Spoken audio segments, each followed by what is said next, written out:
Tom Holland's Spider-Man might look super high-tech and like an Avengers-level hero, but the MCU never lets him forget his neighborhood roots. He first appears in Captain America: Civil War, joins Team Iron Man, and gets all of Tony Stark's cool suits and gadgets. In just a handful of movies, he's already faced the Vulture, Mysterio, and even 5 Spider villains from other universes, showing he's one of the strongest live-action Spider-Men yet. Spider-Man teaming up with the Avengers is every fan's dream, but it does pull him away from his neighborhood roots. Unlike Tobey Maguire or Andrew Garfield's Peter Parker's, Tom Holland's Spidey jumped straight into blockbuster battles as soon as he got his powers. And he didn't even build his own suit. Tony Stark did that for him. Spider-Man: No Way Home teases a more down-to-earth path ahead, but plenty of moments still remind us that Holland's web-slinger is just as much a street-level hero as he is an Avenger. After taking down an Avengers-level threat in the form of Mysterio and his fake elementals, Spider-Man faces his toughest challenge yet, when Mysterio blows Peter Parker's secret identity wide open. Spider-Man's name is Peter Parker! A single video sent to the Daily Bugle exposes Peter to the whole world, and suddenly everyday New Yorkers are swarming him and MJ wherever they go. Even though Mysterio seems to die fighting Spider-Man, his last move, sharing that one clip, hits Peter harder than any punch or gadget could. Mysterio's big reveal comes in 2 parts. First, Beck's video blasts across Times Square in the Far From Home post-credits. Then Peter narrowly escapes a furious crowd in the No Way Home opening. Instead of citizens saving Spidey like in Spider-Man 2's train scene, this time New Yorkers turn on him on screen for the first time. Come on, anybody!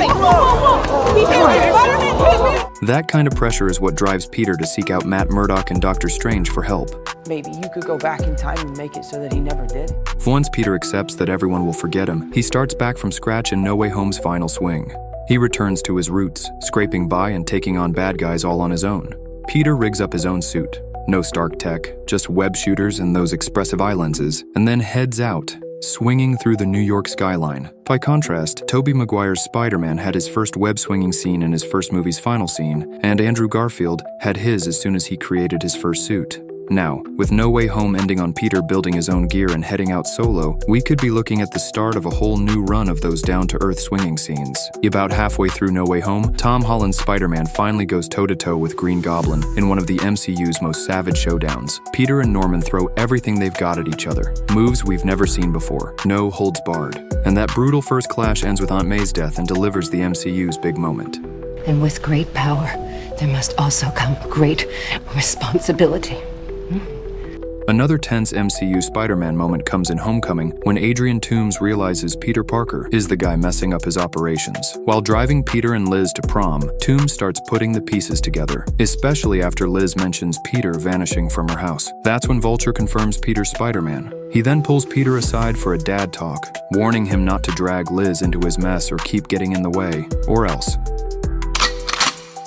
Spider-Man hits his lowest point in the MCU when J. Jonah Jameson tears into him on live TV, blaming him for the destruction at Happy's condo. It's the worst possible moment. Peter's just lost Aunt May and failed to cure the multiversal villains. Alone and overwhelmed, he breaks down in the rain on a rooftop, watching Jameson trash his name on a massive screen. Everything Spider-Man touches comes to ruin. And we, the innocents, are left to pick up the pieces. J. Jonah Jameson reporting. Good night, and God help us all.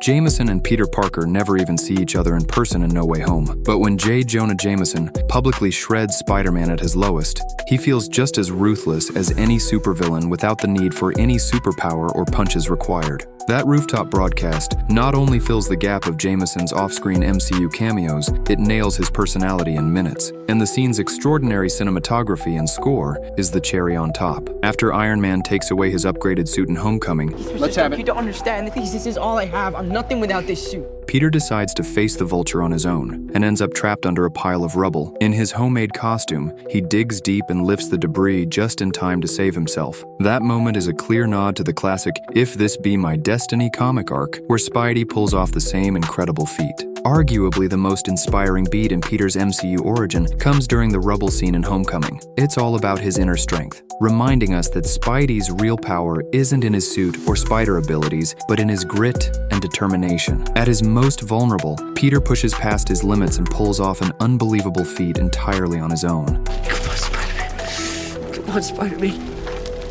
Come on, Spider-Man. about Spider-Man!